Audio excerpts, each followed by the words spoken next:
Président, vous connaissez la loterie gagnant à vie de l'Auto-Québec.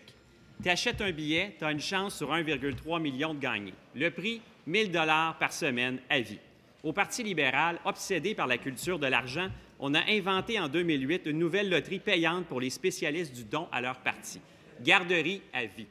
La personne clé de cette nouvelle loterie, la présidente du Conseil du Trésor. Le concept est simple pour elle. Tu es donateur libéral, tu gagnes automatiquement des subventions annuelles à vie pour des places en garderie. Bien sûr, Monsieur le Président, c'est gagnant à vie, c'est aussi du hasard. Une véritable pouponnière libérale. C'est ainsi que 1 600 places à 7 $ ont été données à des amis du parti qui ont versé 300 000 à la caisse du PLQ. Cette loterie garderie à vie est payante. 16 millions de subventions par année à vie. Pourquoi les familles du Québec doivent-elles payer 308 000 $ par semaine aux donateurs libéraux pour la garderie à vie de la députée de Fabre?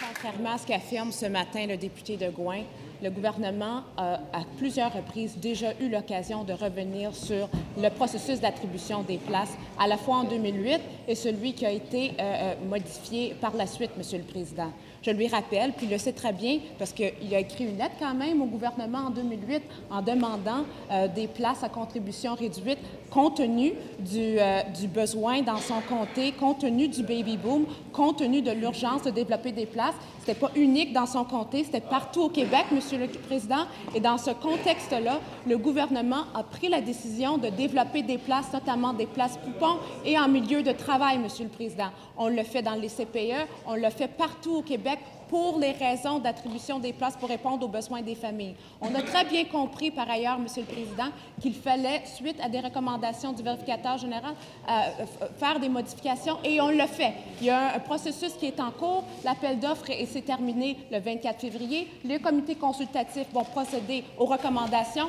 et nous, on va continuer à développer des places pour les familles du Québec, peu importe les allégeances politiques et peu importe ce que le député de Gouin va répéter ici en cette chambre.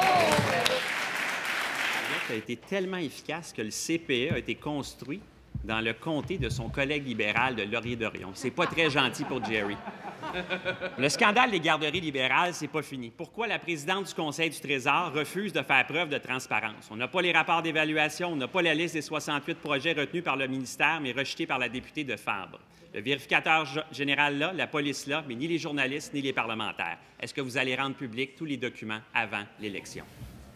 Je veux relire la lettre, Monsieur le Président. Il veut parler de l'installation construite, mais le CPE est bel et bien dans son comté, Monsieur le Président. Alors, il veut essayer de faire des nuances, mais il sait très bien. C'est pas pour rien qu'il a décidé d'écrire une lettre au gouvernement pour demander le développement des places et qu'on les a autorisées, Monsieur le Président. Revenons sur les faits. Sans problème, Monsieur le Président, il nous a demandé en toute transparence comment nous avons agi dans ce dossier. Je lui rappelle, dès que le vérificateur général a déposé son rapport, Monsieur le Président, on a rendu public cette liste des projets qui ont été autorisés outre la recommandation du ministère. Et j'ai aussi eu la chance d'expliquer que le gouvernement a fait ces choix-là, notamment pour développer des places poupons et en milieu de travail. C'est ça ce qui a guidé. Je lui donne l'adresse 7809 rue Boyer dans le comté de Laurier-Dorion.